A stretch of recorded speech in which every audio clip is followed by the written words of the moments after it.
Saatnya meraih mimpimu, arahkan pandangan ke depan, Tuhan kan menuntunmu.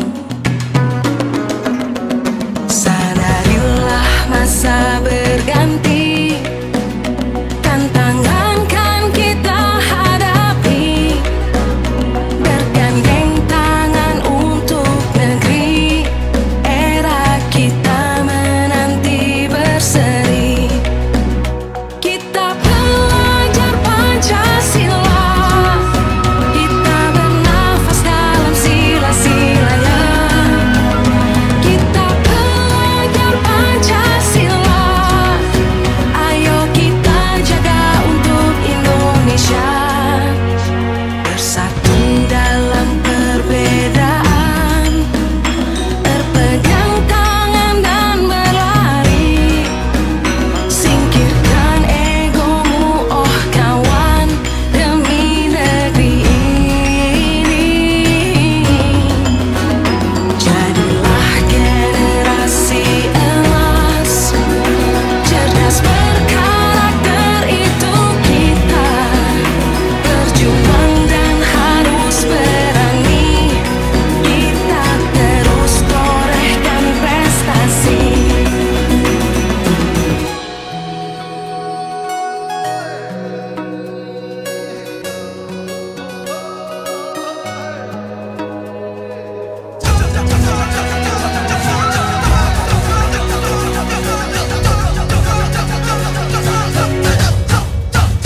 Kita belajar Pancasila, kita bernafas dalam sila-silanya. Kita belajar Pancasila, ayo kita jaga untuk Indonesia. Kita belajar Pancasila, kita bernafas dalam sila-silanya. Kita belajar Pancasila, ayo kita jaga untuk Indonesia.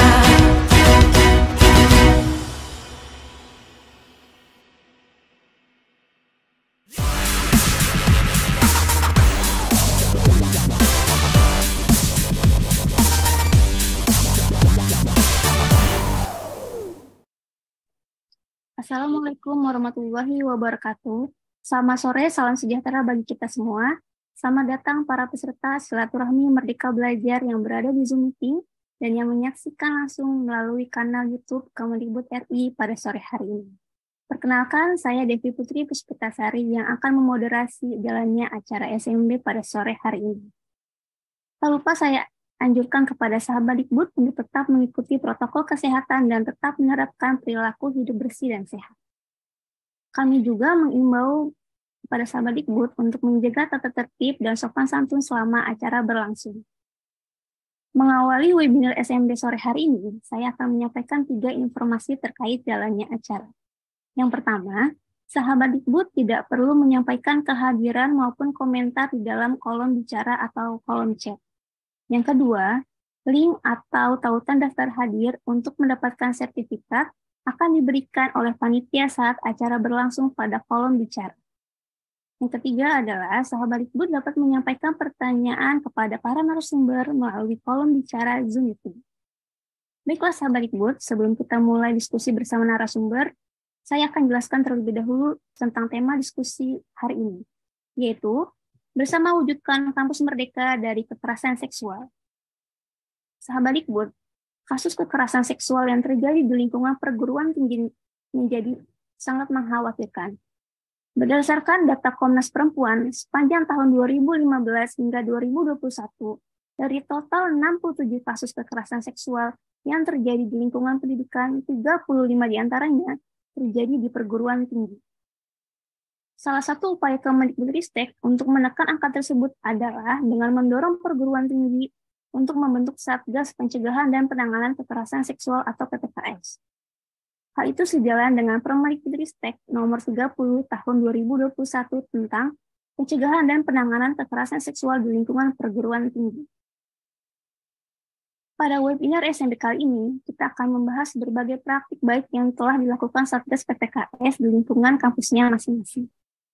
Diharapkan informasi dalam webinar dapat meningkatkan kolaborasi berbagai pihak dan pencegahan dan penanganan kekerasan seksual di lingkungan kampus.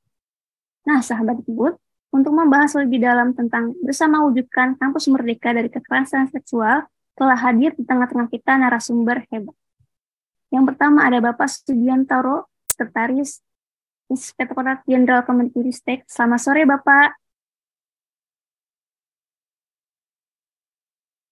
Selamat sore, salam sehat. Salam sehat, selamat bergabung, Bapak. Iya, terima kasih. Pak Sugiantoro di sini mewakili Irjen Kemendikbudristek Bu Katarina yang berhalangan hadir karena mendadak ada agenda lain. Terima kasih, Bapak, atas waktunya. Sama-sama. Yang kedua ada Ibu Ismi Dwi Astuti Nurhaini, Ketua Satgas PPKS Universitas 11 Maret, Jawa Tengah. Selamat sore, Ibu. Selamat sore, Mbak. Selamat bergabung, Ibu. Terima kasih. Yang ketiga ada Muhammad Zarif Al-Ghazi, anggota Satgas PPKS Universitas Andalas, Sumatera Barat. Selamat sore, Mas. Selamat sore, Devi. Selamat bergabung, Mas. Baik, langsung saja kita masuk pada sesi diskusi sahabat Ibu. Nah, pertanyaan yang pertama di segmen ini saya akan ajukan untuk Bapak Sugiantoro, Sekretaris Inspektorat Jenderal Kemendikbudristek. Bapak, boleh diceritakan bagaimana capaian Satgas PPKS PTN, baik PTN akademik maupun PTN vokasi. Apakah Satgas yang terbentuk sudah dapat bekerja sesuai mandat Permendikbudristek nomor 30 tahun 2021? Silakan, Bapak. Ya, terima kasih Mbak Devi. Izin Prof. Ismi, Mas Sarif ya. Jadi sejak diterbitkannya Permendikbud 30 tahun 2021 tentang pencegahan dan penanganan PPKS, kekerasan seksual di lingkungan perguruan tinggi, kita selama 2 tahun terakhir ini kita telah mendorong dan membantu pembentukan Satgas di perguruan tinggi, dan alhamdulillah pada akhir tahun 2022 telah terbentuk Satgas PPKS di seluruh perguruan tinggi negeri.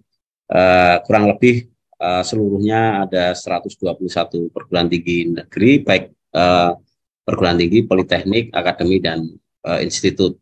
Jadi semuanya sudah terbentuk, dan memasuki periode 2023 ini target kita adalah perguruan tinggi swasta yang mudah-mudahan di tahun sebelumnya sudah 20%, ini kita bisa dorong ya untuk perguruan tinggi swasta lain membentuk Satgas, karena ini sebuah mandat dari Permendikbud untuk mewujudkan kampus yang merdeka dari praktek kekerasan seksual. Karena hanya dengan cara inilah kita bisa menjamin kampus itu betul-betul aman, nyaman untuk belajar, untuk melakukan tridharma perguruan tinggi. Saya kira itu Mbak Devi. Jadi kita sudah berhasil ya, PTN seluruhnya 100% terbentuk Satgas.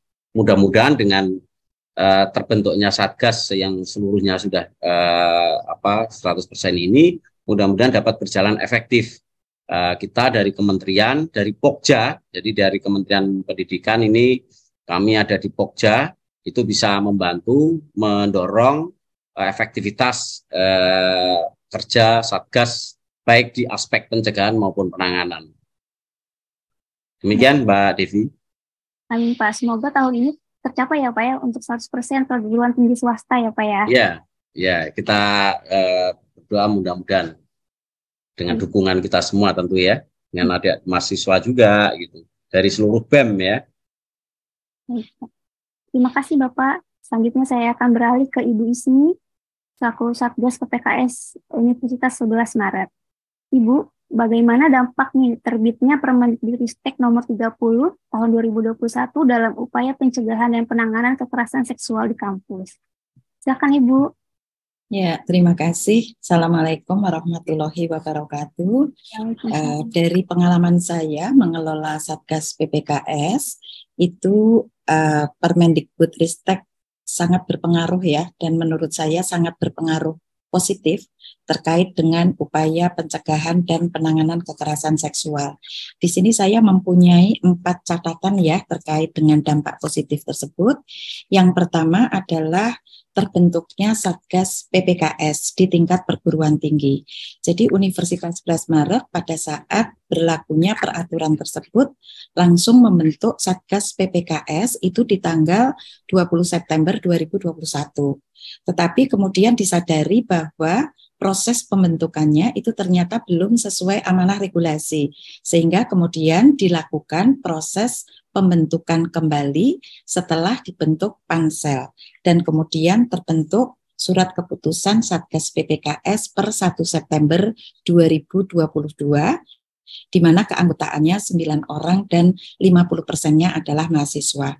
Dan yang sangat menarik adalah di tingkat fakultas pun itu ternyata ikut bergerak ya, terutama di fakultas di mana saya berada di sana, di Fakultas Ilmu Sosial dan Politik, karena waktu itu kami juga belum terlalu tahu gerakan-gerakan di tingkat universitas, itu kami memiliki inovasi bernama Lapor Bude. Lapor Bude ini adalah lapor budekan, dan lapor budekan ini isinya adalah mahasiswa atau siapapun yang menjadi korban kekerasan seksual, itu bisa melapor ke kanal yang sudah dibentuk.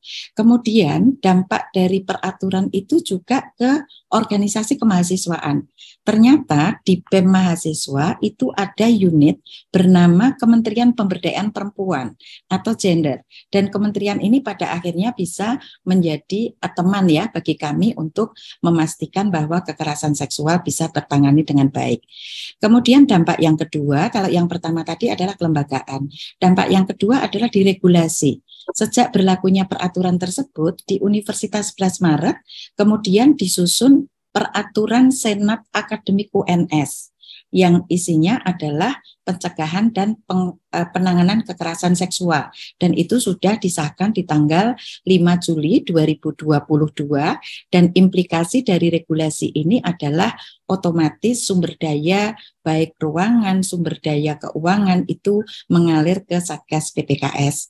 Kemudian yang ketiga adalah dampak pada aspek SDM di perguruan tinggi kami, itu kemudian dilakukan peningkatan kapasitas SDM baik internal maupun eksternal.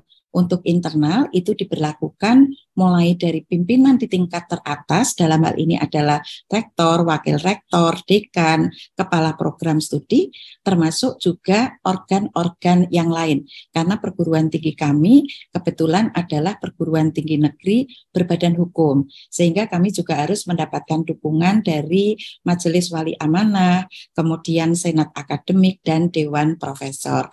Kemudian yang terakhir itu adalah pada aspek penanganan kasus. Kami memiliki pedoman yang sangat tegas, karena di dalam pedoman tersebut itu sudah diatur tata cara terkait dengan penanganan kasus yang ada. Bahkan yang sangat menarik, Mbak, kalau tidak salah di bulan September ya, mungkin kalau nanti salah bisa dikoreksi, itu ada himbauan atau permintaan dari kementerian agar mahasiswa semester 1 itu sudah membaca modul tentang PPKS. Dan alhamdulillah di UNS dengan surat yang kami edarkan dengan persetujuan rektor, 100% mahasiswa sudah membaca modul tersebut, dan 103% bahkan sudah memiliki sertifikat nasional dari kementerian. Terima kasih. Baik Ibu, terima kasih. Semoga keempat elemennya dapat terus bekerja sama untuk menciptakan kampus merdeka yang bebas dari kekerasan seksual, Ibu. Ya. Baik, terima kasih. Baik, sekarang saya beralih ke Mas Muhammad Zarif Al-Ghazi, anggota Satgas PPKS Universitas Andalas.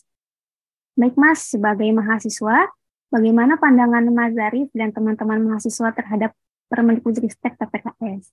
Silakan Mas. Mohon izin ya. Oke. Jadi kalau dari sisi saya selaku mahasiswa ya, Permendikbudristek ini nomor 30 tahun 2004 merupakan buah dari penelitian panjang oleh teman-teman yang konsen di bidang kekerasan seksual. Nah, Permendikbudristek ini merupakan upaya atau pencegahan dari banyaknya kasus kekerasan seksual yang berdasar pada kebanyakan itu adalah pengalaman. Kita lihat bagian besar satgas itu harus diisi oleh perempuan.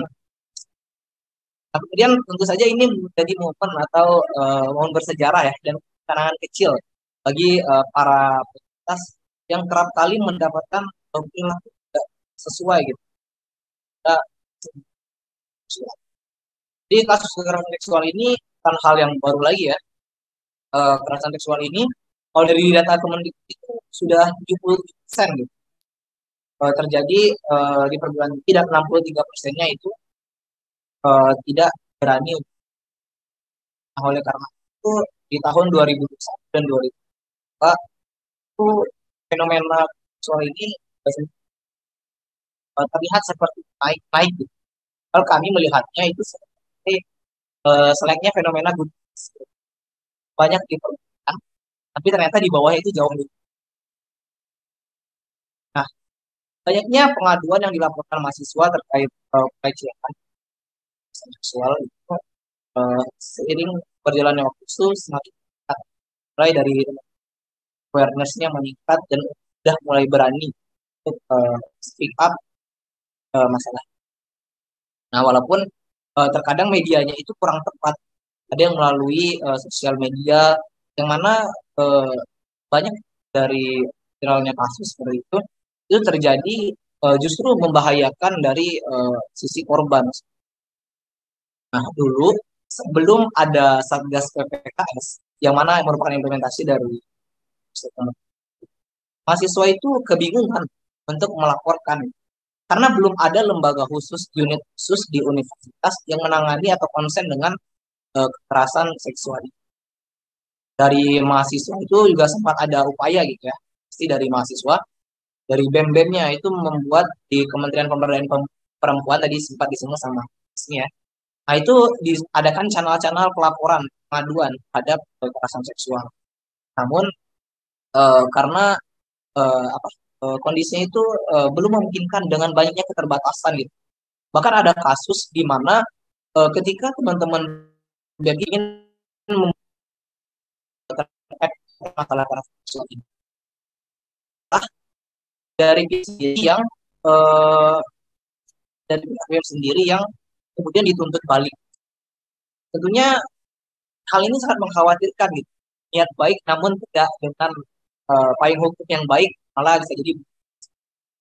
Nah, kembali lagi hadirnya Satgas PPKS ini atau hadirnya Permendikbud seperti ini menjadikan ini sebagai payung hukum untuk menangani kasus-kasus kekerasan seksual. Nah, dari universitas ini sebenarnya juga ada gitu, etik atau komisi disiplin, namun lagi-lagi gitu penuh dengan keterbatasan sebelum adanya nomor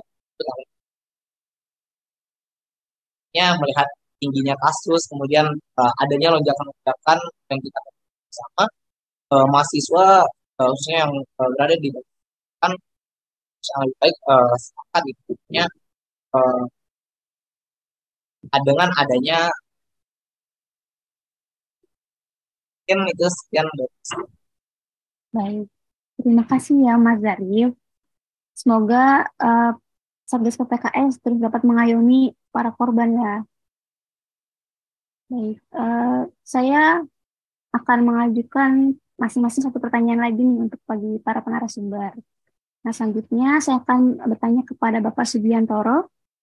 Bapak bisa dijelaskan Pak tugas dan fungsi Satgas PPKS dan apa yang perlu menjadi fokus Satgas PPKS di awal masa baktinya, begitu Pak.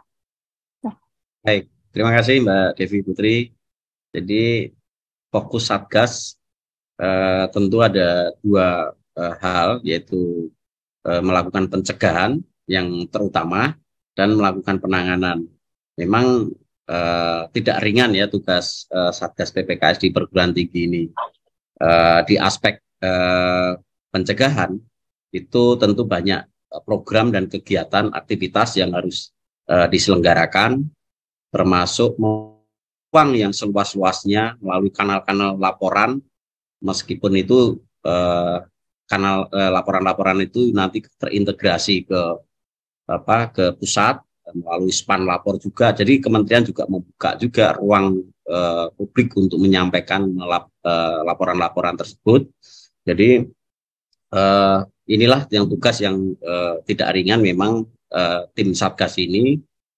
Juga ada tugas sosialisasi, internalisasi kampus, memberikan pemahaman. Tadi Prof. Ismi menyampaikan bahwa mahasiswa baru sudah diberikan materi, pengenalan melalui modul-modul yang disusun, dan diharapkan dengan informasi yang disampaikan ini mudah-mudahan seluruh sivitas akademika paham dan sadar semuanya. Jadi tenaga pendidik, tenaga kependidikan, mahasiswa-mahasiswi, komponen yang ada di kampus, masyarakat yang ada di kampus, itu betul-betul sadar akan pentingnya melakukan pencegahan praktek-praktek kekerasan. Jadi semakin luas dan masif melakukan pencegahan, maka praktek kekerasan saya kira akan semakin kita bisa tekan atau bisa kita hilangkan dari sivitas akademika. Jadi ini yang menjadi concern perhatian kita semua, terutama Satgas. Nah, dalam konteks ini memang butuh komitmen dari pimpinan perguruan tinggi dan kita semua, terutama adik-adik di badan eksekutif mahasiswa, baik tingkat universitas maupun fakultas, itu bisa turut serta membantu, mendorong untuk bisa sadar akan pentingnya pencegahan kekerasan seksual ini. Karena ukuran dari negara maju dan tidak itu diukur dari keberadaban kita di dalam berperilaku dan berinteraksi satu sama lain. Jadi kalau praktek ini sudah bisa kita hilangkan, maka kita bisa dianggap sebagai negara atau organisasi yang beradab.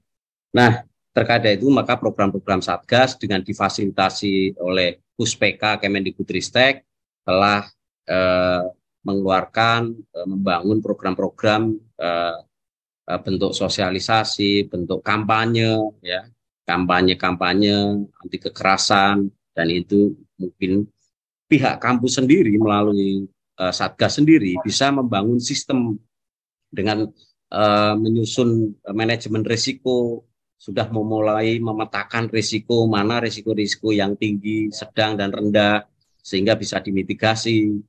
Misalkan praktek-praktek di aktivitas bimbingan, mungkin kita mulai banyak menyiapkan sarana prasarana, misalkan CCTV dipasang di berbagai tempat, itu bentuk-bentuk aspek pencegahan juga, sehingga bisa terminimalisir lah potensi-potensi peristiwa seperti itu.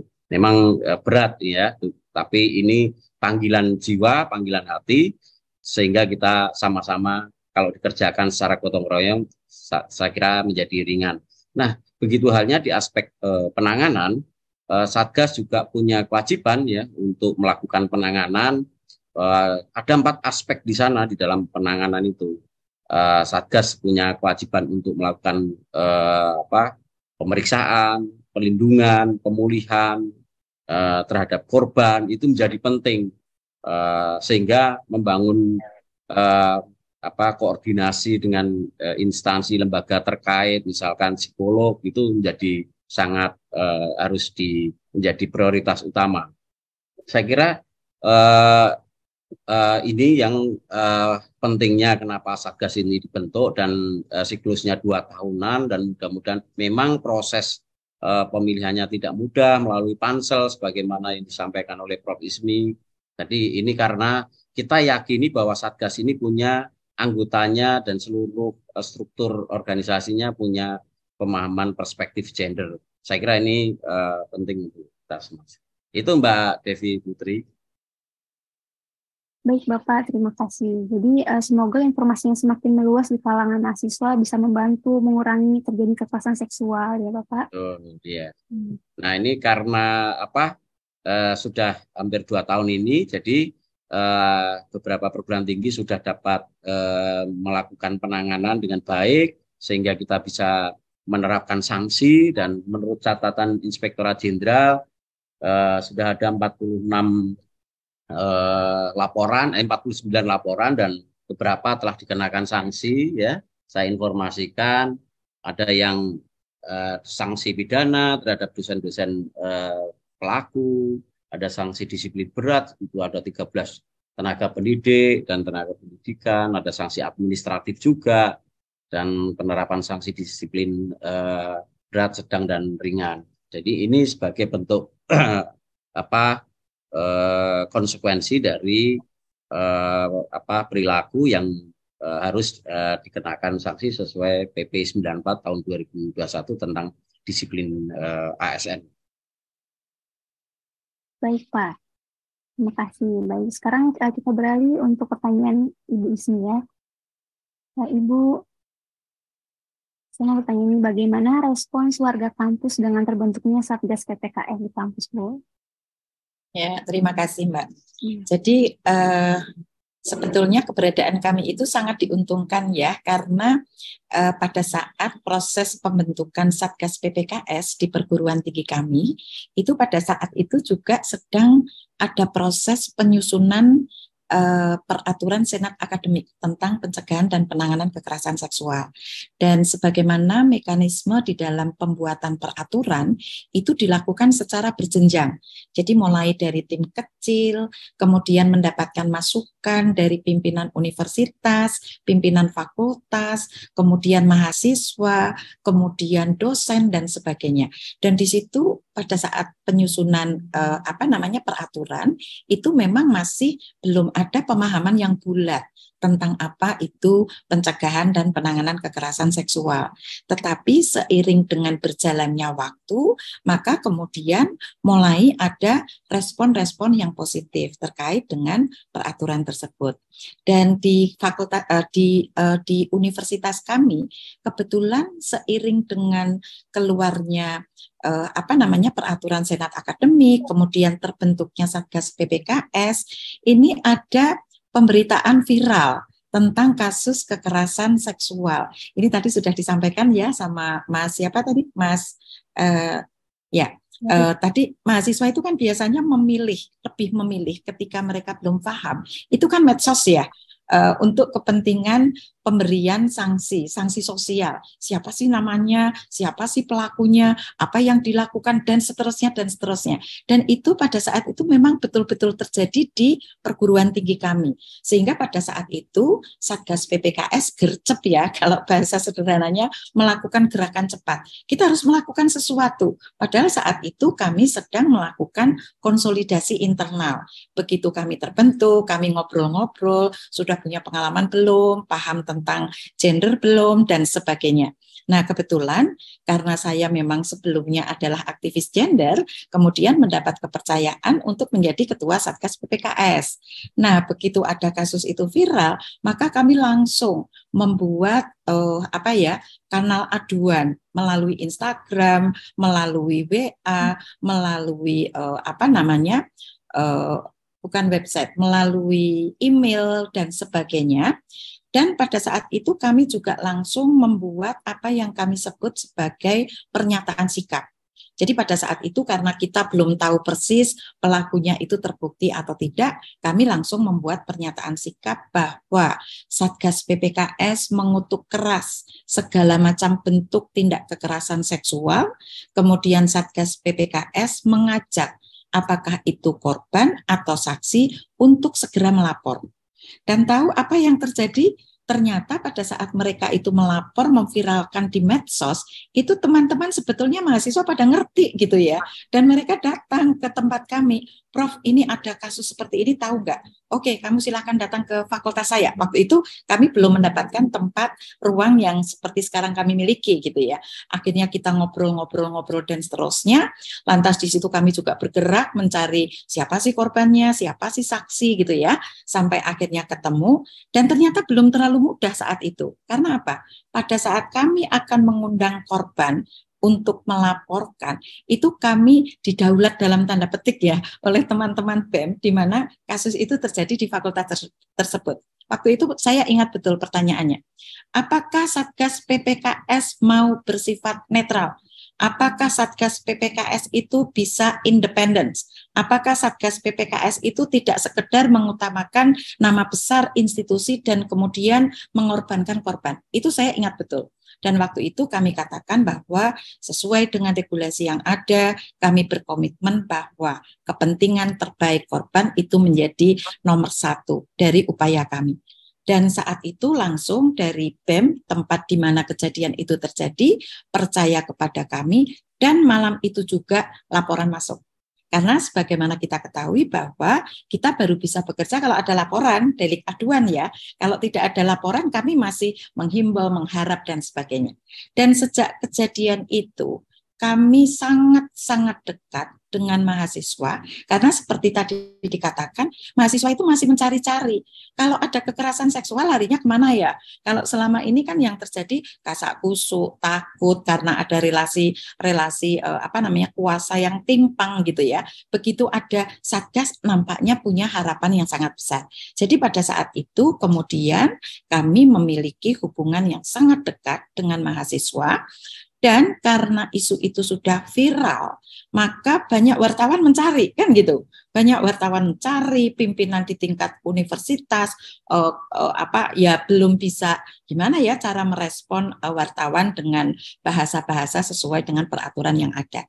Nah, justru saat itu kemudian kami bersepakat atas perintah Pak Rektor bahwa yang berhak menjawab wartawan itu hanya di bawah otoritas Ketua Satgas PPKS.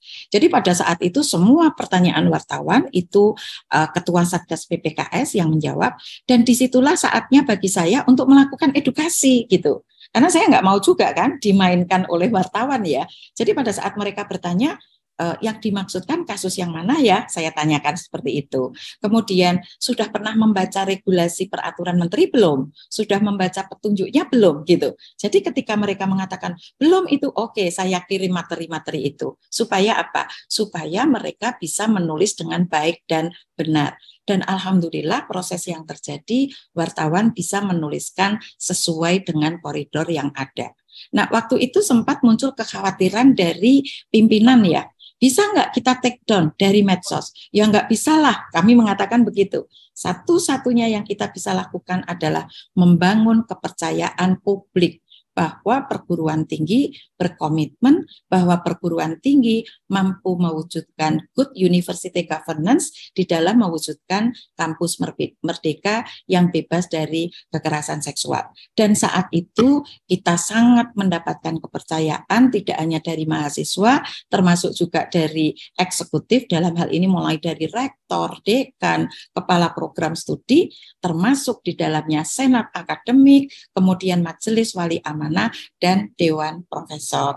Jadi ini menurut saya menjadi satu event yang sangat luar biasa ya. Bahkan kami kemudian juga mendapatkan kepercayaan dari rumah sakit yang berada di operasinya itu level Jawa Tengah. Namanya adalah Rumah Sakit Dr. Muwardi. Karena apa? Karena dari peristiwa-peristiwa sebelumnya diduga rentan ya, kalau bahasanya Pak Sekjen tadi adalah rentan terhadap terjadinya kasus kekerasan seksual. Jadi respon warga kampus sejauh ini di UNS itu sangat-sangat positif dan bersahabat terhadap Satgas PPKS. Itu Mbak, terima kasih. Baik Ibu, terima kasih atas jawabannya. Semoga dengan banyaknya kanal untuk pengaduan semakin dekat dengan ini Satgas PPKS ya Bu ya. Baik, saya izin beralih ke Mas Zarif nih. Mas Zarif, bagaimana peran dan keterlibatan mahasiswa dalam Satgas PPKS itu sendiri, Mas? Silakan. Oke, baik. Sebenarnya saya ingin memastikan apakah suara saya terdengar jelas. Iya, Mas. Terdengar. Oke, baik. Baik. Pertanyaannya menarik ya. Mungkin ini pertanyaan yang juga banyak ditanyakan gitu oleh mahasiswa gitu. Sebenarnya mahasiswa di Satgas itu ngapain gitu ya? Oke. Menurut saya pribadi gitu ya, terkait peran Satgas itu sebenarnya kalau di Permendikbud 30 tidak ada perbedaan khusus antara tiga unsur yang yaitu dosen, pendidik, dan mahasiswa yang menjadi Satgas. Tidak ada perbedaan yang signifikan dari tiga peran unsur tadi gitu. saya rasa kenapa eh, tiga unit tadi diambil itu sebagai bentuk agar representatif gitu, dari populasi atau dari warga kampus itu sendiri. Nah, nah jadi bagaimana peran mahasiswa di sana? Ya, tentunya mahasiswa di Satgas itu bekerja selayaknya eh, peraturan-peraturan yang ada di Permendikbud. Pertama, tentunya di promotif ya, atau promosi, ciptakan awareness eh, di kalangan warga kampus. Jadi kami bersama dengan ormawa-ormawa, organisasi mahasiswa, unit mahasiswa yang ada di UNAN itu bekerja sama untuk mengadakan edukasi dan sosialisasi secara masif. Langkah ini dilakukan dengan berbagai metode. Ada yang dilakukan secara offline melalui diskusi-diskusi langsung, talk show, materi dan lain-lain.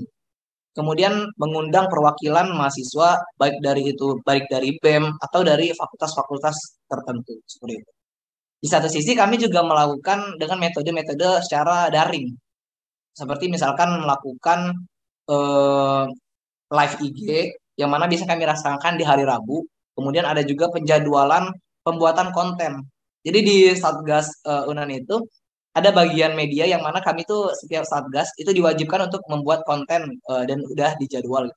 Jadi termasuk dosen, juga tendik, juga dari mahasiswa itu diwajibkan untuk membuat dosen ketika sudah jadwalnya. Gitu. Nah mungkin itulah untuk terkait dengan promotif. Nah selanjutnya itu untuk preventif. Dalam Permendikbud itu sudah disampaikan juga bagaimana sih langkah-langkah pencegahan yang diambil. Mulai dari penguatan tata kelola, pembelajaran, dan juga penguatan-penguatan di budaya komunitas. Nah, untuk penguatan tata kelola, itu kan ini memerlukan koordinasi dengan pihak stakeholder seperti itu. Nah, jadi peran mahasiswa di sini itu untuk menjelaskan bagaimana sih idealnya langkah yang tepat gitu, peraturan yang tepat atau tata kelola yang baik dalam menyesuaikan dengan kondisi mahasiswa saat ini dari sudut pandang kami selaku mahasiswa. Agar nanti ketika kita berdiskusi kepada stakeholder, kita bisa menyampaikan rekomendasi terkait tata kelola ini dari sudut pandang kita juga sebagai mahasiswa. Seperti itu. Nah, selanjutnya itu di kuratif ya, di penanganan. Dalam Permendikbud itu lagi-lagi sudah dimuat gitu ya, bagaimana sih teknis-teknis yang idealnya dilakukan dalam penatalaksaan kasus kekerasan seksual yang selama ini dilakukan oleh anggota Satgas dalam melakukan penanganan kasus gitu. Jadi ya pedomannya Permendikbud tadi. Nah, namun seperti yang kita ketahui bersama gitu, dalam penanganan KS ini eh, khususnya mungkin ada pada korban itu yang paling sering terkena adalah dampak psikologis, kerentanan psikologis. Di mana biasanya mereka tidak ingin gitu kalaupun misalkan ada pelakunya dosen gitu, tentunya mereka tidak ingin diinvestigasi oleh uh, dikulik informasinya oleh sesama dosen juga gitu, karena ada distrust di sana. Nah tentunya hadirnya kami sebagai mahasiswa adalah untuk menciptakan trust dari mereka gitu, agar mereka percaya bahwasanya kami ada di sini benar-benar untuk membantu mereka gitu. Kami adalah teman sebaya mereka, kami siap untuk membersamai mereka seperti itu. Nah, dari sanalah mungkin peran-peran mahasiswa itu lebih banyak gitu dikokohkan seperti itu. Tapi terkait pembuatan BAP, penyimpulan hasil rekomendasi, rapat pleno, itu semuanya selalu dilibatkan seperti itu. Nah, mungkin yang jadi poin pembeda khusus mungkin antara dosen, tenaga kependidikan dan juga mahasiswa itu adalah di bagian bagaimana mereka berfokus ke populasi-populasi dari adanya mereka gitu. Jadi mahasiswa ya cobalah fokus untuk mengedukasi di mahasiswa gitu. Kemudian dosen lebih baiknya gitu, seperti itu juga, dan juga tendik sama baiknya dilakukan untuk menjangkau teman-teman dari atau rekan-rekan dari Bapak Ibu tendik itu sendiri. Nah, mungkin itu terkait peran mahasiswa ya dari Satgas PPKS ini. Saya kembalikan ke Kak Diva, Kak Devi. Baik, terima kasih Mas Zarif. Jadi yang pertama kali kita bangun adalah kepercayaan ya Mas Zarif ya, sebagai sesama mahasiswa begitu. Baik, wah menarik sekali nih penjelasan dari narasumber kita sore hari ini ya sahabat Ibu. Kembali saya ingatkan, sahabat Ibu dapat menyampaikan pertanyaan untuk para narasumber melalui kolom Zoom meeting. Pertanyaan akan saya bacakan di segmen ketiga, yaitu segmen tanya jawab dari peserta webinar. Tapi sebelum lanjut ke segmen kedua, kita simak dulu yuk video jeda berikut ini. Yang kemana-mana sahabat Iqbal.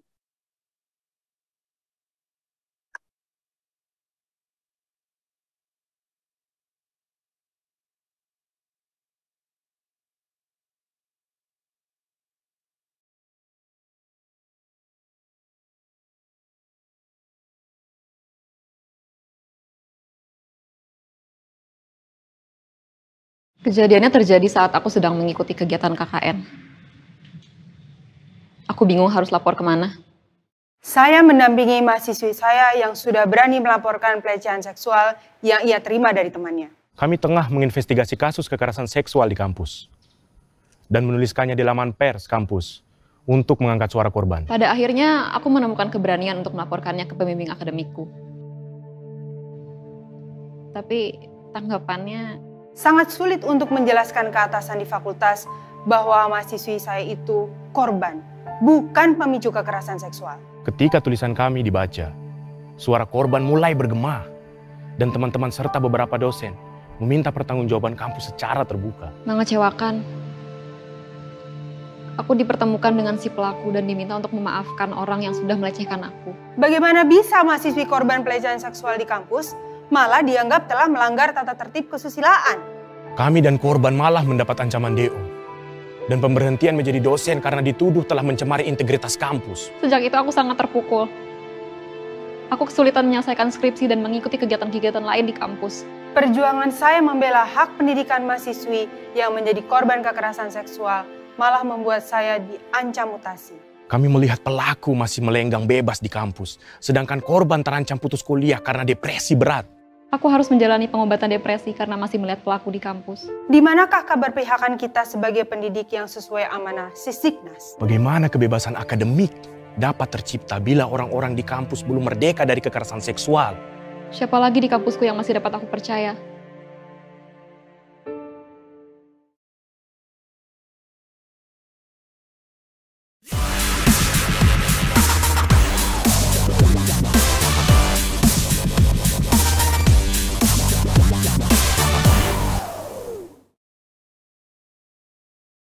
Kembali lagi di webinar Silaturahmi Merdeka Belajar dengan tema Bersama Wujudkan Kampus Merdeka dari Kekerasan Seksual.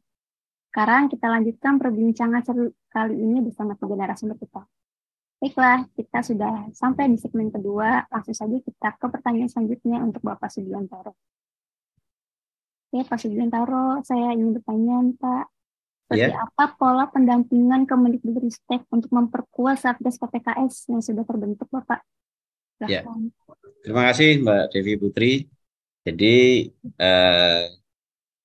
Ijen sebagai lembaga aparatur pengawasan internal pemerintah memiliki fungsi ya untuk memastikan bahwa kebijakan peraturan Permendikbud itu dapat diimplementasikan dengan baik. Oleh sebab itu, Ijen berkewajiban untuk melakukan pendampingan, melakukan review ya terkait dengan hal ini. Maka Inspektorat Jenderal sudah mengimplementasikan, merealisasikan program dan kegiatannya dengan melakukan pendampingan terhadap satgas-satgas PPKS. Nah, karena punya fungsi penanganan, maka Inspektorat Jenderal melakukan pendampingan terhadap satgas dalam hal melakukan penanganan terhadap kasus. Jadi selama ini kami di Inspektorat Jenderal, tim penanganan telah mendampingi beberapa satgas di perguruan tinggi yang sedang menangani kasus maupun yang sudah selesai menangani karena pasca penanganan itu ada tindak lanjutnya. Kita ingin memastikan bahwa pasca penanganan tindak lanjutnya apakah dilakukan oleh unsur perguruan tinggi tersebut. Nah, bentuk-bentuk pendampingan oleh Inspektorat Jenderal adalah kita memastikan bahwa Satgas di dalam proses penanganan itu memenuhi kaidah norma-norma sebagaimana diatur di Permendikbud 30 2021 dengan turunannya pedoman pelaksanaannya Persesjen nomor 17 tahun 2022 dan ada juga turunannya peraturan dikti dan peraturan vokasi. Nah, kami Inspektorat Jenderal memastikan bahwa Satgas dalam proses penanganan itu betul-betul sesuai dengan norma-norma tadi. Nah, apabila tidak berjalan sesuai dengan harapan, terutama harapan korban, maka Inspektorat Jenderal bisa melakukan intervensi. Ya, intervensi karena kami memang punya kewenangan, punya Inspektorat Investigasi. Jadi, tapi kami tetap mengedepankan peran Satgas di dalam proses penanganan KS. Jadi ada beberapa perguruan tinggi juga yang ternyata dalam proses penanganan kasusnya agak mungkin lamban atau mungkin karena kehati-hatian sifatnya harus hati-hati, maka kami terus mendampingi dan memberikan support dukungan.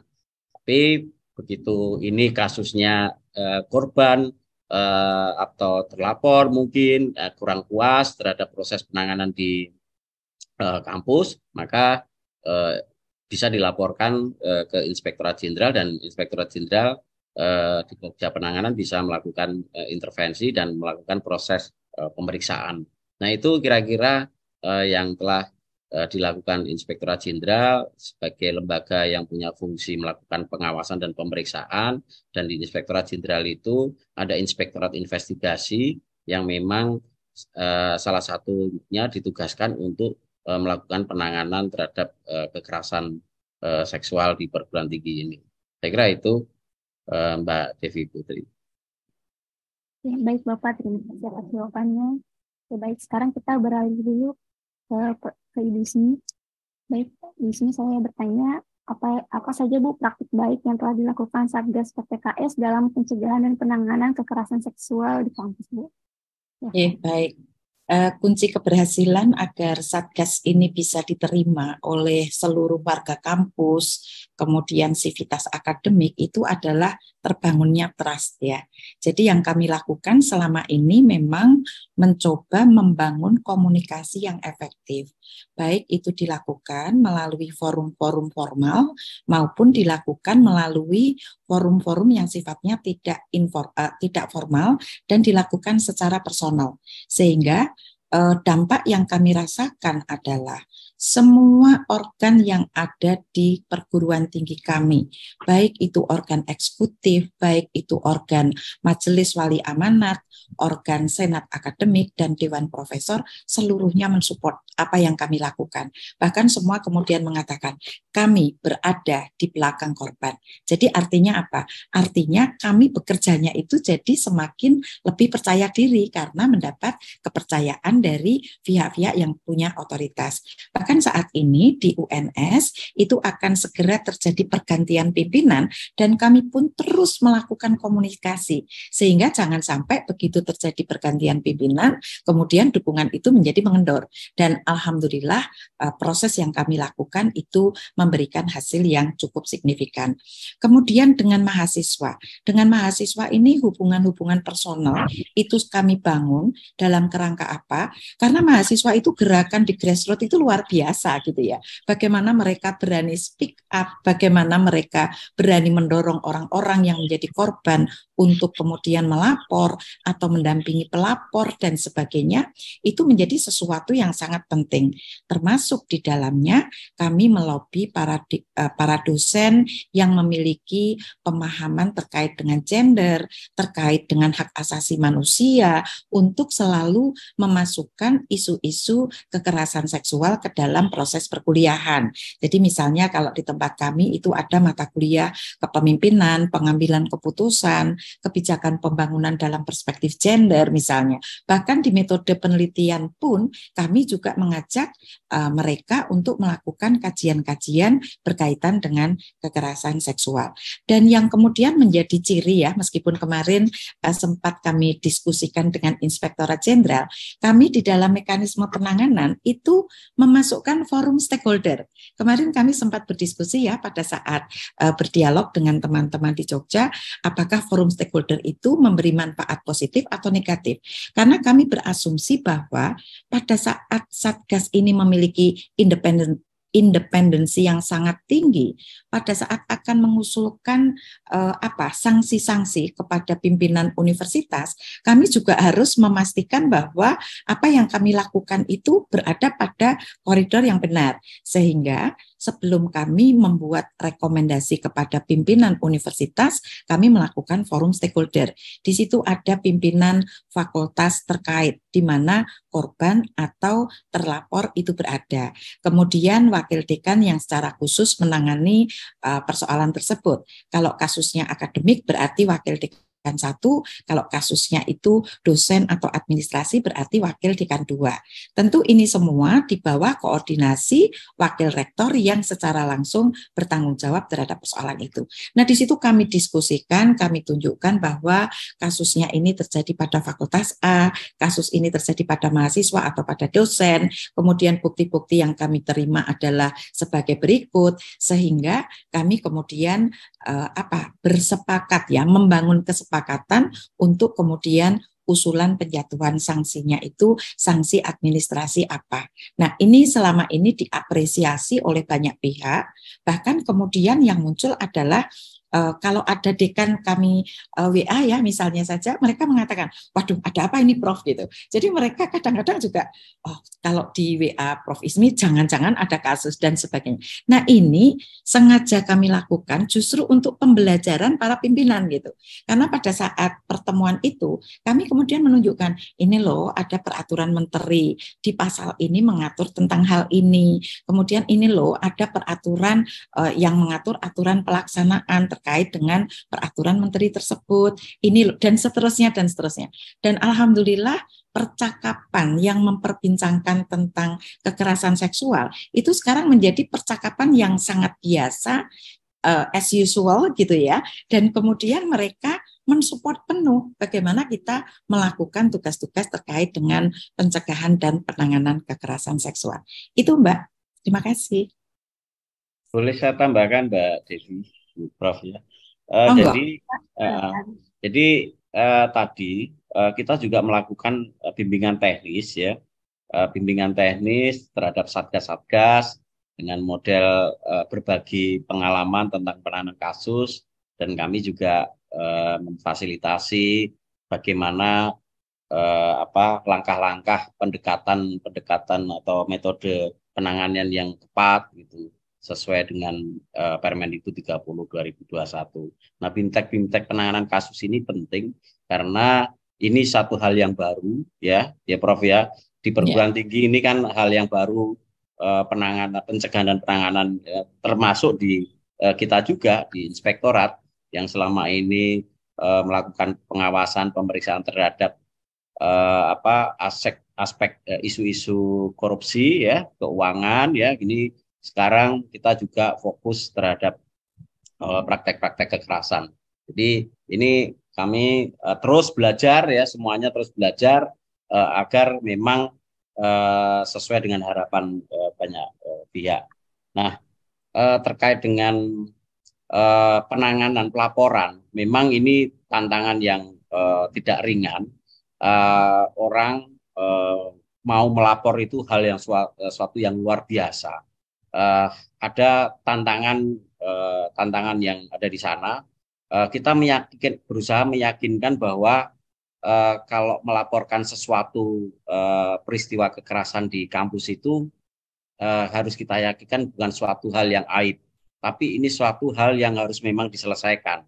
Jadi kalau kampus punya komitmen ya untuk menangani dan menyelesaikan kasus kekerasan, itu harus kita ambil positifnya ya bahwa kita punya komitmen untuk menyelesaikannya, tidak lantas mungkin ada yang mungkin terus ditutup-tutupi atau mungkin tidak diselesaikan dengan tuntas. Nah, ini kita mencoba untuk membangun cara pandang bahwa setiap laporan kita respon, kita tindak lanjuti, kita tangani dan kita tuntaskan sehingga publik akan melihat bahwa ini kampus punya komitmen ya untuk melindungi warganya dari praktek kekerasan. Saya kira itu, Mbak Devi. Baik, terima kasih Pak atas tambahannya. Benar memang mungkin pertama kali ada pelaporan itu memang sangat sulit ya. Jadi memang kita harus meresponnya ya Pak ya. Ya, baik, selanjutnya ke Mas Zarif ya Mas. Mas Zarif, bagaimana dukungan mahasiswa terhadap pencegahan dan penanganan kekerasan seksual di kampus Mas? Silakan. Oke, baik, terima kasih ya Kak Devi. Nah, mungkin terkait dukungan mahasiswa terhadap pencegahan dan penanganan kekerasan seksual di kampus. Dalam konteks memberikan dukungan, mahasiswa itu biasanya sangat antusias ya untuk memberikan yang paling sering itu adalah hukuman terburuk untuk pelaku seperti itu. Saya dari cerita Prof. Ismi tadi sebenarnya sangat relate gitu dengan saya dalam menangani kasus-kasus seperti itu. Kita memiliki feel yang sama nih Prof. Nah, jadi terkait dengan mahasiswa itu sendiri, mereka mendukung dengan banyak bentuk dukungannya gitu.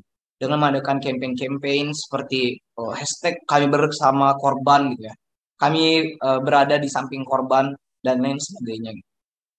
Juga dari mahasiswa itu berkeinginan gitu. Biasanya mahasiswa ini kayak langsung bilangnya kayak gini kan. Saya nggak hanya mahasiswa ya, tapi masyarakat umum itu pasti bilangnya kayak bawa dong ke ranah hukum, segera penjarakan dan lain sebagainya.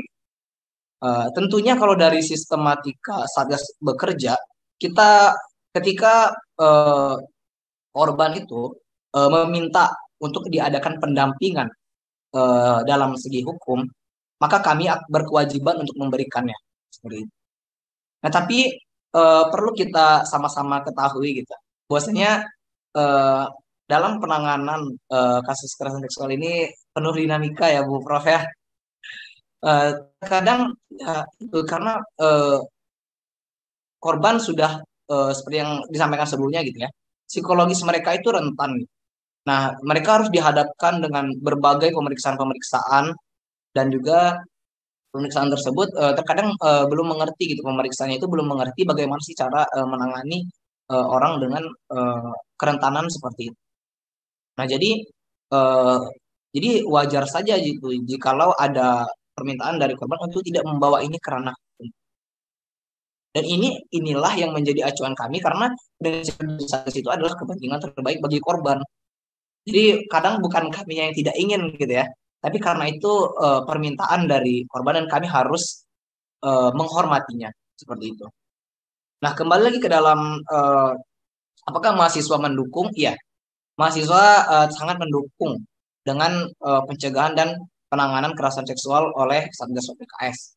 Ya, walaupun mungkin dari mereka ada pula pertanyaan-pertanyaan gitu. Bagaimana sih sikap stakeholder dalam melihat kejadian ini gitu.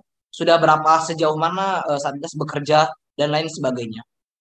Tapi itu dirasa wajar-wajar saja dan sah-sah saja gitu untuk mereka bertanya mengenai proses keberlanjutan.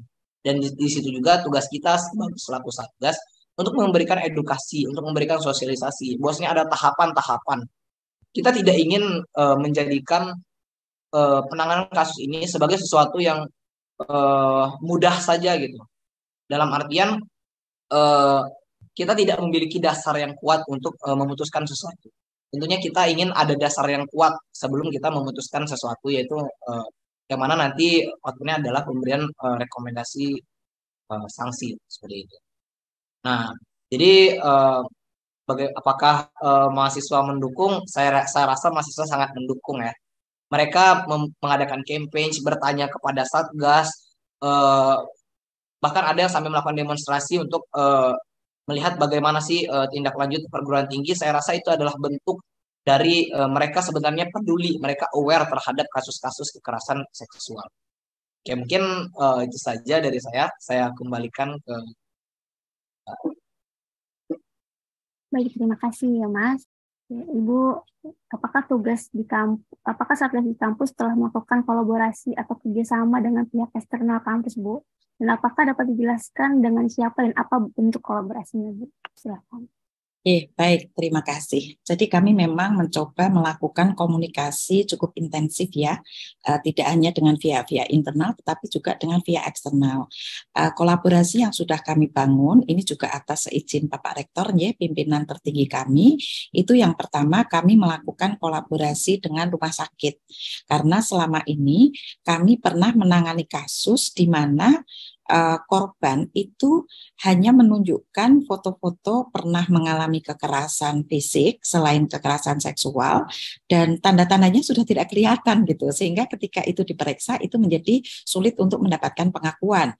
Maka kami kemudian melakukan kerjasama dengan rumah sakit, di mana di UNS kami punya rumah sakit UNS dan kami juga berkolaborasi dengan rumah sakit Dr. Muwardi, sehingga kalau ada kasus-kasus mereka korban itu bisa langsung datang ke sana dan menunjukkan bahwa ini adalah kasus yang berkaitan dengan kekerasan seksual. Kemudian yang kedua, kami juga melakukan kolaborasi dengan pemerintah daerah setempat. Kebetulan pemerintah daerah Kota Surakarta ini cukup sangat intensif ya, memiliki perhatian terkait dengan kasus-kasus kekerasan seksual. Bahkan kami justru sering sekali diundang oleh mereka untuk memberikan sosialisasi kepada masyarakat, termasuk juga melakukan advokasi kebijakan. Bahkan saat ini kami juga diminta bantuannya untuk menyusun rencana aksi daerah berkaitan dengan kegiatan-kegiatan pengarus utamaan gender, termasuk di dalamnya adalah isu-isu kekerasan seksual. Kemudian kami juga berkolaborasi dengan pemerintah daerah Kabupaten Sukoharjo, karena pada waktu itu ada salah satu korban kami, meskipun belum secara eksplisit melapor ke Satgas PPKS, itu ternyata pelakunya itu bukan warga kampus, pelakunya itu justru orang tua asuhnya gitu. Sehingga kami kan tidak bisa melakukan tindakan-tindakan ketika pelakunya itu di luar warga kampus, sehingga kemudian kami tanyakan kepada korban yang dibutuhkan apa. Yang dibutuhkan adalah lari dari rumah, yang dibutuhkan adalah rumah aman. Nah, kita belum punya, UNS sampai saat ini belum terfikir ya untuk membuat rumah aman, tetapi insya Allah ke depan kami akan advokasikan kepada pimpinan kami agar kami bisa memiliki rumah aman, dan itu kami berkolaborasi dengan pemerintah daerah Kabupaten Sukoharjo. Nah, kemudian berikutnya kami juga berkolaborasi dengan kepolisian. Karena awalnya sebetulnya kami belajar nih, kalau penanganan kasus gimana ya, kalau ada pelaku yang biasanya itu nggak ngaku, itu terus gimana nih kami menanganinya gitu ya. Kami belajar dari kepolisian dan ternyata pada saat itu juga ada korban yang melapor ke kepolisian, sehingga kemudian kami berkolaborasi kalau ada kasus-kasus kekerasan seksual dan kemudian ingin dilaporkan ke kepolisian, nanti mekanismenya seperti apa. Dan kemudian yang lain itu adalah kolaborasi internal.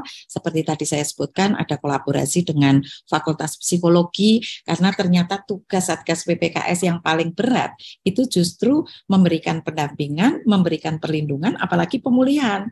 Dan apalagi kemarin ya pada saat kita diskusi itu disebutkan bahwa ada sebuah mekanisme di mana pelaku itu nanti harus melakukan pendampingan psikologis dan kemudian harus mendapatkan surat keterangan dari psikolog bahwa yang bersangkutan itu sudah kembali ke jalan yang benar.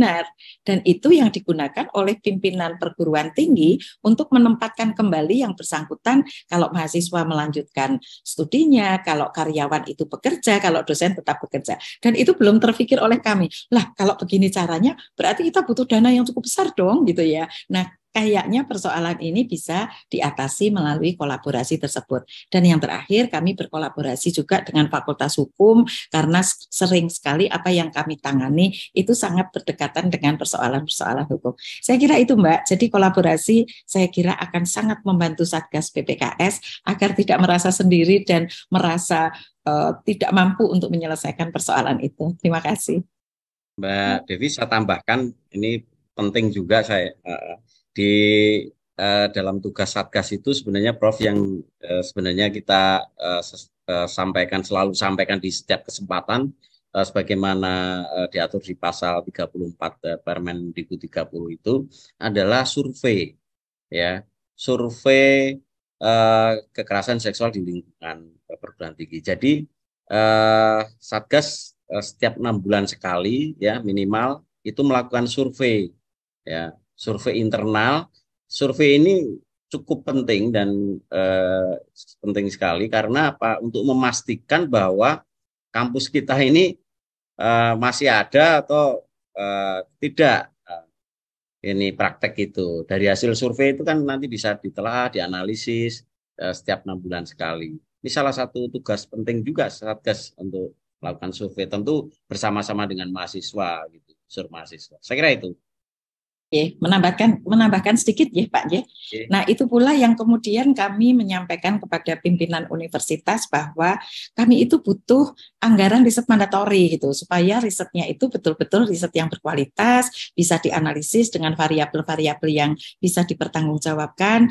Dan alhamdulillah tadi kami baru saja ketemu dengan pimpinan universitas, beliau mengatakan bahwa akan mensupport survei setiap semester. Jadi dalam 1 tahun kita disediakan anggaran untuk untuk melakukan survei tersebut. Mudah-mudahan itu janji yang bisa kami tagih ya. Nanti mohon bantuan dari Inspektorat Jenderal untuk terus-menerus mengingatkan pada pimpinan universitas. Terima kasih. Iya, Prof. Jadi ini harapan kita semuanya, mudah-mudahan perguruan tinggi secara rutin, ya, reguler melakukan survei. Di samping itu untuk untuk memastikan bahwa semua bisa menyampaikan laporan, Inspektorat juga sedang membangun whistleblower system, ya, WBS, ya.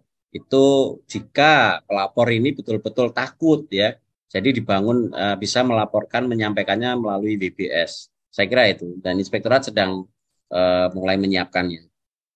Oke, baik Bapak. Terima kasih Pak atas tambahannya. Semoga surveinya bisa berjalan lancar dan semua kolaborasinya bisa berjalan lancar juga ya. Ini selanjutnya pertanyaan untuk Mas Zarif. Mas Zarif, apakah ada UKM atau organisasi kemahasiswaan lainnya yang secara konkret dapat memberikan dukungan dalam pencegahan dan penanganan kekerasan seksual? Nah, seperti apa bentuk dukungan mereka, Mas Zarif? Silahkan. Oke, baik. Apakah ada UKM atau organisasi kemahasiswaan yang lainnya secara konkret memberikan dukungan? Tentunya sudah ada ya, dan ini semakin dan terus meningkat. Beberapa organisasi mahasiswa yang ada di Universitas Andalas ya, itu baik dari BEM ya, baik dari BEM Universitas sampai BEM Fakultas, bahkan sampai ke HIMA juga, itu sudah mulai aktif gitu dan gencar mereka satu komando gitu ketika ada pernyataan sikap terkait suatu kasus, maka serentak akan menyatakan sikap seperti itu. Jika ada suatu kasus yang tengah viral, mereka akan memberikan pernyataan sikap bahwa saya benar-benar menolak adanya kekerasan seksual di Universitas Andalas dan untuk menciptakan Universitas Andalas yang bebas dari kekerasan seksual seperti itu. Nah, dan ini tentunya campaign yang bagus gitu ya. Kita menyambut baik dengan adanya campaign-campaign seperti ini. Dan itu lainnya adalah setiap pemberian atau sosialisasi dari Satgas PPKS yang khususnya ke mahasiswa ya. Karena sosialisasi ini kan ada banyak, maksudnya ada yang ke TMD, ke cleaning service dan juga Satpam dan lain sebagainya, itu banyak ya. Tapi yang khusus di ke mahasiswa itu memang melibatkan BEM-BEM seperti itu. Dan sejauh ini BEM-BEM itu sangat antusias untuk mengikuti setiap kegiatannya. Mereka selalu mengirimkan delegasi-delegasi. Bahkan kalau sampai sekarang itu malah BEM-BEM fakultas itu, BEM-BEM universitas juga itu bersurat kepada Satgas itu melalui Kementerian Pemberdayaan Perempuan biasanya. Nah, itu mereka bersurat ke Satgas agar Satgas bisa menjadi pemateri atau Satgas bisa memberikan edukasi dan melakukan sosialisasi di acara mereka dengan tema ini gitu. Nah, tentunya kami sangat menyambut baik hal itu gitu ya.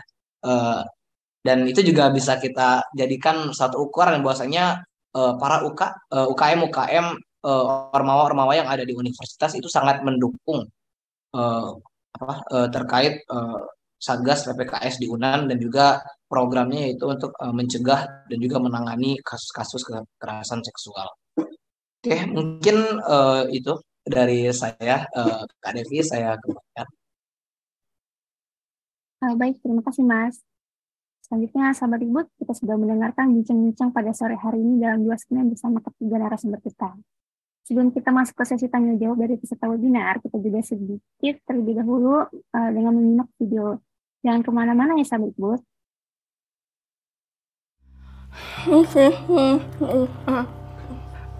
Jangan buru-buru. Kita kan sudah 2 bulan nggak ketemu. Kamu ngapain aja selama pandemi ini?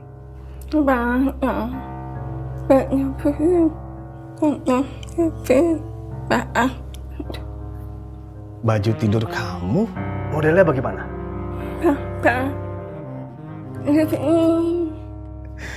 Kamu ini nggak sabaran ya.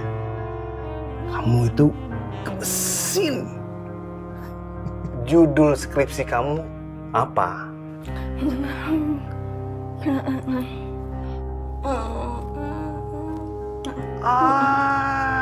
Sebentar. Saya ada contoh. Kok ini? Jangan-jangan kamu...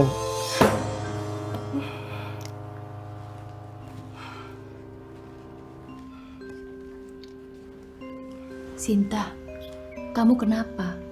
Ada apa? Bicara sama ibu.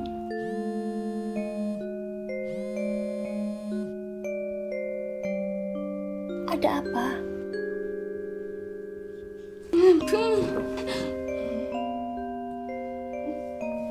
Ada apa?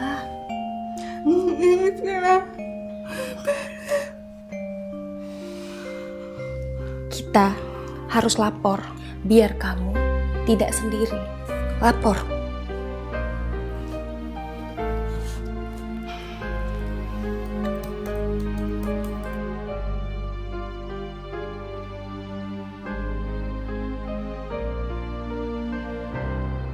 Kamu kemana aja? Kamu mau lulus gak? Ya sudah, malam ini kita ketemu. Tidak bisa secara online seperti ini. Apalagi judul kamu tentang pelayanan. Nanti saya kirim ya alamat hotelnya.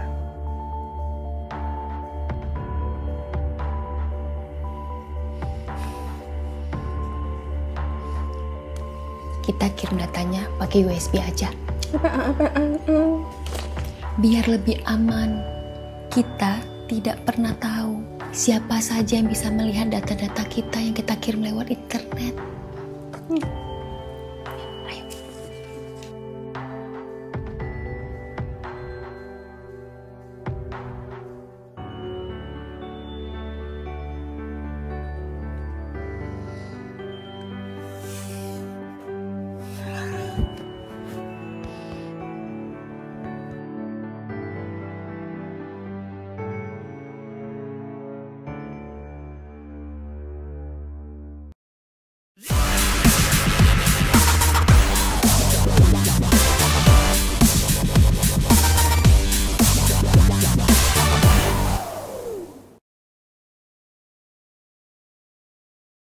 Lagi di webinar Silaturahmi Merdeka Belajar dengan tema Bersama Wujudkan Kampus Merdeka dari Kekerasan Seksual.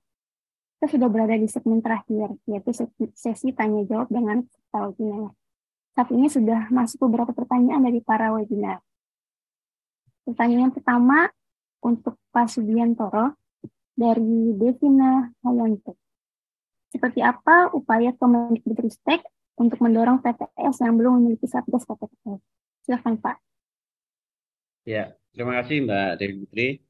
Jadi untuk membantu ya perguruan tinggi swasta agar segera dapat membentuk Satgas PPKS, bagaimana yang sudah dilakukan oleh perguruan tinggi negeri, tentu kami dari Pokja, Kementerian, terus melakukan sosialisasi ya, sosialisasi melalui lembaga layanan dikti yang ada di setiap daerah provinsi ya. Jadi LL Dikti ini yang sebagai kepanjangan tangan dari kementerian di dalam proses pembinaan beberapa perguruan tinggi swasta untuk dalam hal ini untuk memastikan bahwa perguruan tinggi swasta juga punya perhatian ya yang sama terhadap praktek kekerasan ini, sehingga punya komitmen untuk membentuk dan mewujudkannya Satgas PPKS ini. Memang tidak mudah karena perguruan tinggi swasta ini kan ada perguruan tinggi swasta yang mapan, yang sudah dari sisi sumber daya sudah cukup ya, jadi bisa dia dengan mudah bisa membentuk. Tapi ada beberapa perguruan tinggi swasta yang sumber dayanya tidak cukup. Tetap kami dorong meskipun beberapa perguruan tinggi swasta ini proses pembentukannya belum melalui mekanisme pansel, panitia seleksi. Di sela-sela pembentukan ada peristiwa, ada kasus, maka kami dorong untuk membentuk panitia ad hoc, ya, panitia satgas ad hoc.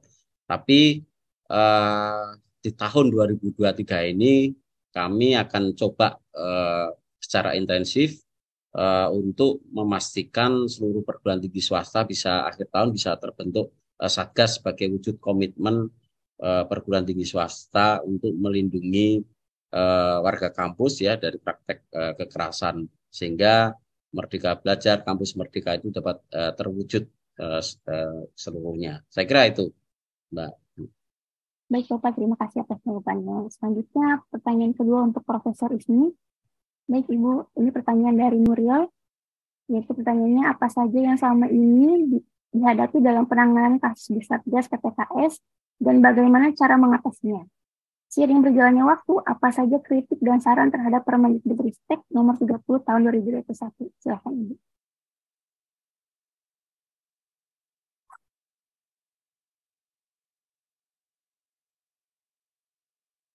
Ya baik, terima kasih. Jadi kami ini kan bekerja berdasarkan atas laporan yang masuk ya.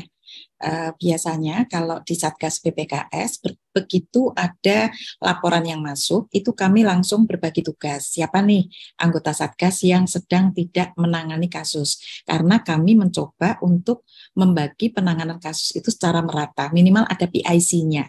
Kenapa kok PIC itu penting? Karena begitu laporan masuk, kita berupaya 1 kali 24 jam itu sudah ada komunikasi gitu. Meskipun hanya melalui WA ya, untuk memastikan bahwa pelapor ini bisa terus-menerus berkomunikasi, terbangun trust sampai kemudian bisa diatur untuk bertemu bersama-sama. Biasanya kami kalau bertemu bersama-sama itu paling tidak ada 3 orang minimal dan maksimal 4 orang. Kenapa kok 3 orang minimal? Karena satu, pada saat melakukan perbincangan dengan korban ataupun dengan saksi, kita itu harus memiliki kemampuan untuk mengempati, kemudian bertanya dengan hati-hati, menggunakan bahasa tubuh ataupun mata yang di dalamnya itu tidak bersifat memojokkan atau menyalahkan gitu ya. Kemudian ada yang bertanggung jawab untuk melakukan pencatatan, perekaman, dan kemudian juga membuat berita acara pemeriksaan. Nah, kesulitan terberatnya apa? Kami kan juga belum terstandardisasi ya kemampuan antar satgas. Oleh karena itu kami berharap nanti dari kementerian itu memang melakukan pelatihan-pelatihan, pendampingan-pendampingan, bagaimana berkomunikasi dengan baik supaya tidak ada korban yang kemudian merasa dipojokkan, disalahkan dan sebagainya. Jadi standar minimal untuk melakukan proses pemeriksaan atau berdialog, berkomunikasi dengan korban itu kesulitan terbesar. Kemudian kesulitan terbesar kedua itu adalah meyakinkan Karena kan kalau kekerasan seksual itu kadang-kadang buktinya itu sulit untuk dilacak ya. Sehingga yang paling penting adalah ada trust. Kemudian kita yakin bahwa peristiwa itu memang benar-benar terjadi. Nah, kadang-kadang ketika itu kemudian kita usulkan, apakah itu di forum stakeholder dan sebagainya, yang muncul adalah, "Bu, sudah didamaikan," misalnya. Padahal kalau mengacu kepada peraturan yang ada, tidak ada itu mediasi, nggak ada ya, nggak ada.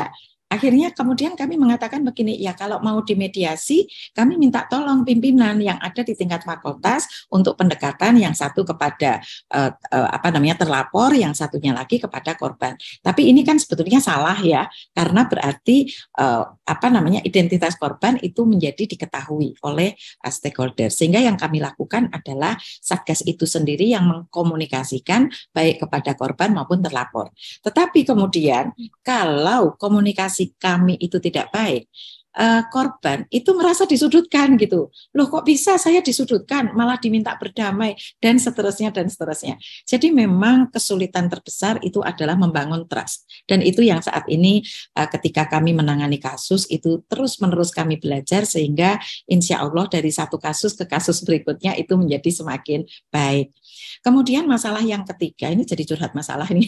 Masalah yang ketiga itu ketika penjatuhan sanksi itu sudah turun ya. Karena kami itu kan pada saat merekomendasikan kepada pimpinan universitas, kemudian yang memproses kan bagian hukum tuh. Bagian hukum di bawah koordinasi pimpinan gitu ya. Nah, pada saat itu disampaikan kepada pelaku, itu kami kehilangan jejak gitu. Mestinya kan kami tahu ya, sehingga kami kemudian menyarankan kalau ada penjatuhan sanksi, itu kami harus mendapatkan tembusan. Karena apa? Karena kami bertanggung jawab untuk melakukan pendampingan, perlindungan, termasuk di dalamnya adalah memastikan bahwa mereka itu dapat mengalami pemulihan yang baik. Itu kesulitan terbesar. Nah, lantas ada pertanyaan, apa nih saran yang diusulkan untuk peraturan kementerian atau mungkin nanti aturan pelaksanaannya.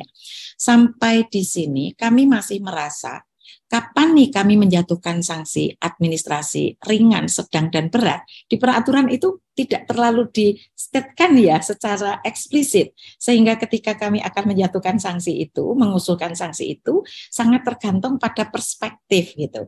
Kalau selama ini sih kami melihatnya dampak yang ditimbulkan itu berat misalnya. Kemudian pelaku itu adalah tokoh mahasiswa, mestinya tidak boleh dong melakukan tindakan-tindakan yang melanggar asusila dan sebagainya dan sebagainya. Tetapi secara eksplisit memang di dalam peraturan itu belum dituliskan, sehingga mungkin nanti mohon ada petunjuk pelaksanaan sehingga kami melangkahnya semakin nyaman begitu. Terima kasih, Mbak.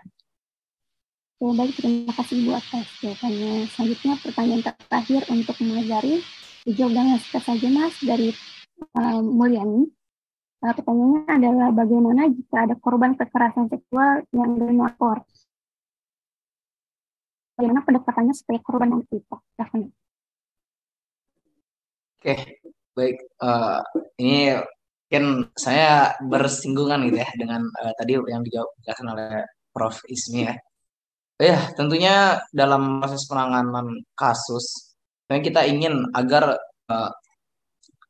teman-teman yang mengetahui setidaknya menjadi saksi ataupun bahkan menjadi korban itu mau gitu untuk melapor. Nah, apa saja sih yang sudah dilakukan Satgas gitu agar orang-orang ini mau gitu untuk melapor. Yang pertama tadi sebenarnya udah ada kami lakukan namanya sosialisasi dan juga edukasi. Nah, hal itu dirasa itulah yang menjadi untuk saat ini yang menjadi sarana paling mudah gitu untuk dilakukan, yaitu memberikan edukasi-edukasi sampai ke unit-unit terkecil gitu. Mungkin bisa ke prodi atau bahkan sampai ke kelompok-kelompok belajar di mahasiswa. Nah, mungkin karena selain mahasiswa tentunya juga dosen teknik, sivitas akademik, warga kampus dan yang lainnya gitu ya. Karena bahkan tidak sedikit gitu ya dari kalangan dosen atau bahkan kalangan teknik itu belum mengerti bagaimana sih sebenarnya peran Satgas, bagaimana sih sebenarnya apa sih yang dikatakan kekerasan seksual, apa yang tidak gitu. Bahkan kalau di Permendikbud itu kita lihat menatap dengan tatapan seksual itu sudah termasuk kepada bagian dari bentuk kekerasan seksual seperti itu. Nah, jadi upaya yang telah dilakukan itu tentunya melakukan edukasi ya secara masif melalui platform yang ada, baik secara offline maupun secara online gitu.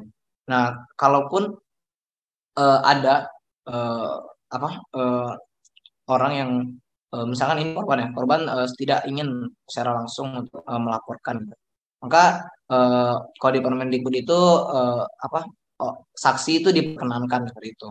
Jadi dia dipanggil gitu sebagai orang yang kemudian diminta keterangan.